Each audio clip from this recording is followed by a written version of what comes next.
Right now I will quickly show you all box accessories of Redmi A5. So as we open up the box, right here there is the place for the phone.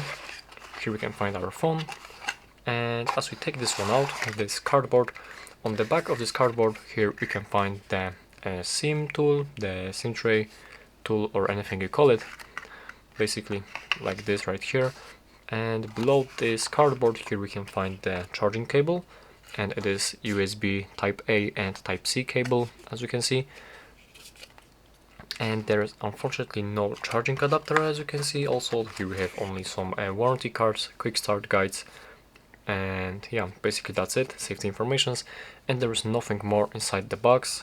So unfortunately, as you can see, we don't have the charging adapter, so you have to get yourself one or simply use your old charging adapter from your previous devices.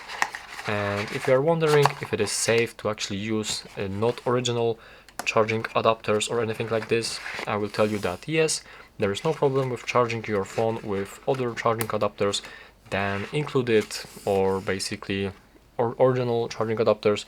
You can use the charging adapter from any other phone, and it doesn't matter.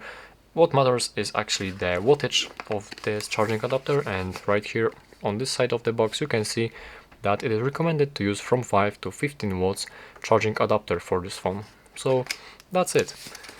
Thank you for watching, and please subscribe.